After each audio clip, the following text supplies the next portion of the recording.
မင်္ဂလာပါဒီနေ့ကျွန်တော်တို့ဇေယတုတပမင်္ဂလာအပိုင်း၄ပေါ့စာသားအနေနဲ့ကတော့စမ်းပုံနမိတ်လင်းသလိုဂုံသတင်းကစပူရင်းကျင်ညာအမှန်စိတ်မှာကြံသမျှတွေအိဋ္ဌာဓမ္မနာကောနတမန်နာပေါ့နော်လက်ရေးကစာသားလေးဟောတယ်ကိုကဖတ်တာပို့ဒါမဲ့လေ့ကျင့်တဲ့အခါမှာဟိုပါပေါ့နော်ဒီအထောက်အကူလေးဖြစ်အောင်လာရေးပေးရတာကိုဒီချင်းကလည်းနားထောင်ပေါ့နော်နားရီဝါဒီမှာလိုက်တီးတာပို့ကောင်းတယ်ဒါတော့ကဲစမယ်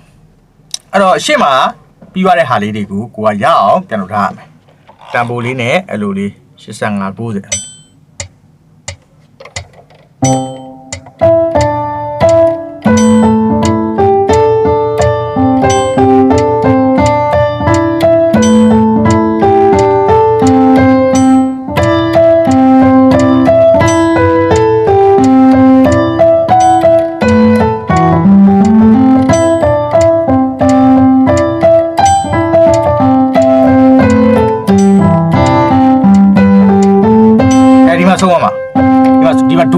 ခုစမယ်ရတော့ဒီတော့ပေါ့ခုနဆုံးရတော့ပေါ့အဲ့ဒါပြီးလဲပြီးတော့သူကဒီမှာ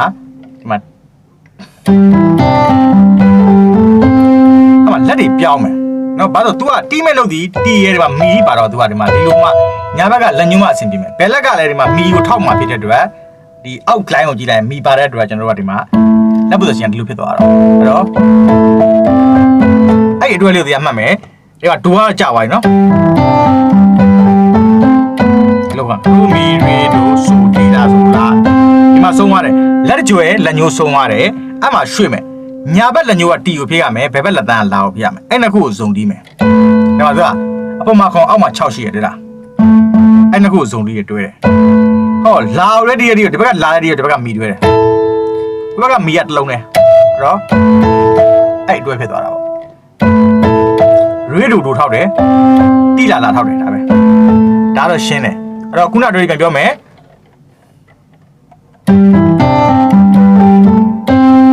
လက်တွေရွှေ့မယ်လက်ညှိုးစီတီလာမယ်ညာလက်ညှိုးတီလာမယ်ဘယ်လက်တန်းလာအောင်လာမယ်တွဲချလိုက်မယ်တီရခွန်6ရတွဲတယ်6ရ3ရတွဲမယ်မီယိုတစ်လုံးမှတီးမယ်ရေဒိုဒိုထောက်မယ်တီလာထောက်မယ်ဒါပဲsorry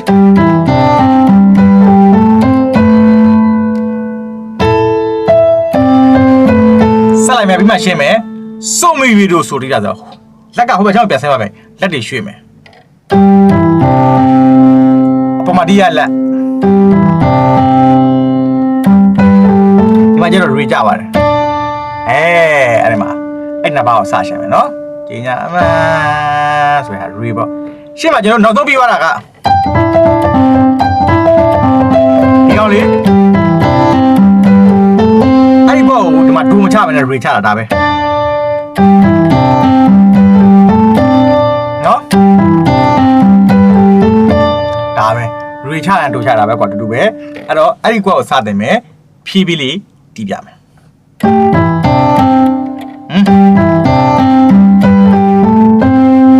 အဲ့ဒါပြီးရင်တောင်းပါနော်အဲ့နှုတ်အမြဲမှတ်ထားရမယ်နားဆွဲအောင်နားထောင်မယ်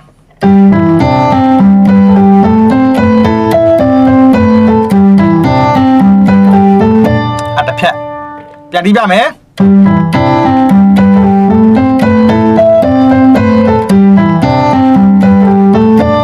စတင်ပြီလက်တွေရွှေ့ပြီညာလက်ညှိုးဒီဘယ်လက်ညှိုးလားရေဒိုထောက်တယ်ဒီကလာထောက်တယ်တင်မိတလက်စုံ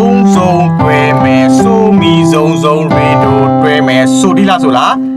ဘယ်လုံးမဲ့ထောက်တယ်အဲ့ဒီကိုဆိုနေပြန်တွဲတယ်လာဒီးမယ်ဆိုဒီးမယ်လာစုံဒီးမယ်ပြီးတော့ရေဒိုထောက်ထားတယ်ရပြီးသားလက်ဖြစ်တဲ့အတွက်ထပ်ပြောကြတာမရှိတော့ဘူးဒါပေမဲ့နောက်ဆုံးတစ်ခေါက်ပြန်တီးပြအောင်မယ်လိုက်ဒီးမယ်လက်တွေရွှေ့မယ်ခုံပြီးတော့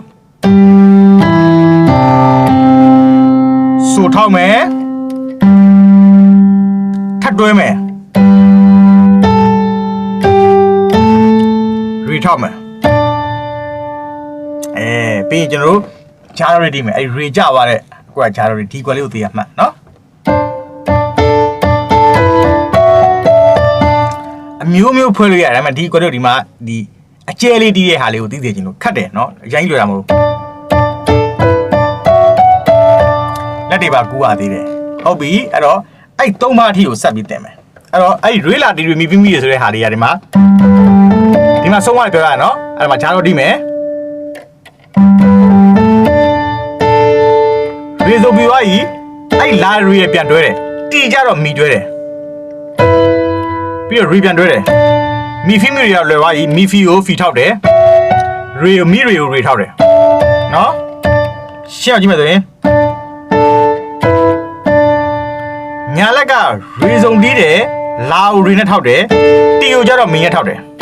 ရီကြတော့စုံမြတ်တီးတယ်အဲ့တော့ညာလက်ကရီလာတီရီဒါတီးမှာဘယ်လက်ကအဲ့ဒါကိုရအောင်စိတ်ငြိမ်ထားပြီးတီးရမယ်ကျွန်တော်လွယ်သွားမီဖီမီရီမီဖီယိုဖီထောက်တယ်မီရီကိုရီထောက်တယ်ဒါဆိုရင်ပေါ်သွားပြီအဲ့ဒီ၃ပါးလုံးကိုဖြည်းဖြည်းနှစ်ခေါက်တီးပြီးတော့ကျွန်တော်တို့ရှေ့ဆက်မယ်စမယ်ခိုက်ကြည့်တာ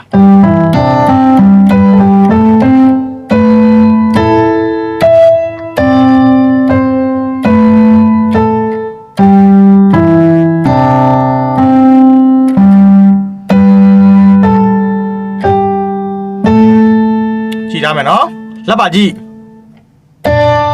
လက်ကြွယ်လက်ညိုး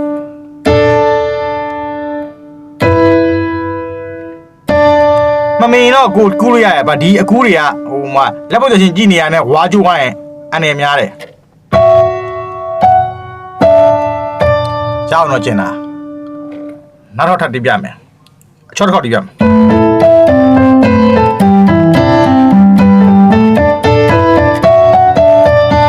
အဲ့ဒီကွာဟုတ်ပြီနော်ပြန်တီးရဖြည်းဖြည်းလေး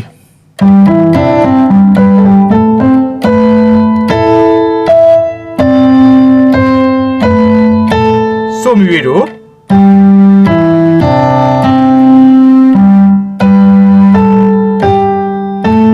လက်ညှိုးဝင်ရမယ်နော်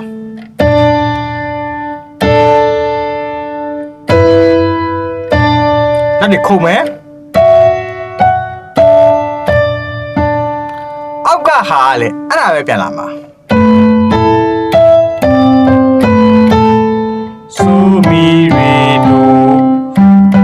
ဒီမှာတိုးချမယ်အင်းတို့မှာတီးရတဲ့ဟာလေးအဲ့ဒီပိုက်ကိုနှစ်ခေါက်တီးရမယ်ဒါပဲဒါဆိုရင်ဒီပိုင်းကဒီမှာနေရသလိုလိုဖြစ်နေပြီဒါပေမဲ့ထပ်တင်ပေးအောင်မယ်ရှင်းပြအောင်မယ်ဟုတ်ပြီနော်လက်ကွက်ရူဘန်သူကရေချတဲ့အကွက်နဲ့ဒိုချတဲ့အကွက်နဲ့နောက်ဆုံးမှာဒိုချပြီးတော့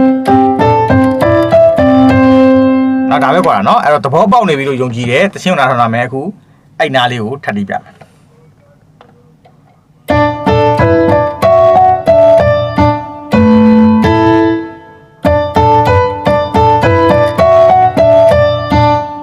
ပြန်တွေ့သွားတာခုနအတိုင်းပဲအကုန်လူပဲဆိုဒီရဆိုတာတွေးမချတော့တာဒိုချလိုက်တာ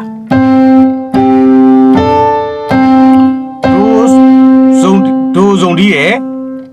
ဆိုဒိုနဲ့တွဲတယ်လာရီနဲ့တွဲတယ်ဒိုနဲ့တွဲတယ်ပြီးတော့ရီမီတို့ဟုတ်ပြီဖြည်းဖြည်းလေးနှစ်ခေါက်တော့ထပ်တီးပြအောင်မယ်နော်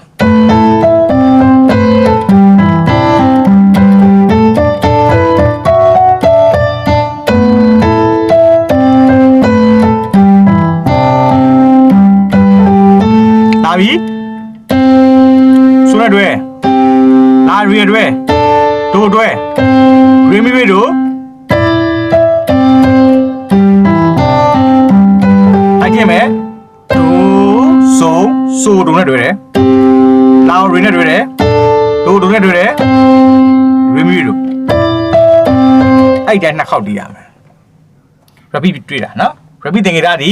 တွေ့တဲ့နေရာကနေနောက်သူ့မှာငိုရှိခဲ့တဲ့နေရာကိုသွားပြီးတော့အဲ့ဒီနေရာကိုဒီကိုနှစ်ခေါက်တီးရမယ်လို့မှတ်ထားချွင်တောက်လေးနဲ့စားလိုက်ခြင်းပဲနားဆွဲအောင်တော့ဒီအပိုင်းဒီမှာပြီးပြီ1 2 3 4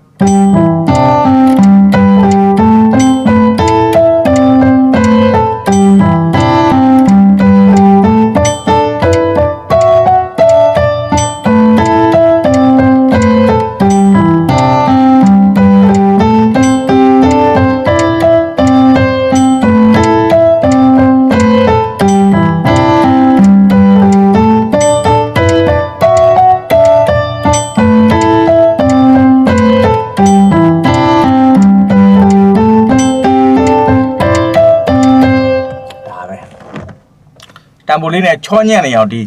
ထပ်ပြောမယ်တကယ်တီးတဲ့ခါမှာဒီချွန်တော်ကြီးမလုံးတော့ဒါကစီးချက်လေးကိုနားလည်နေအောင်လို့ရှင်းပြခြင်းဖြစ်ပါတယ်အပိုင်း9မှာဆက်တွေ့မယ်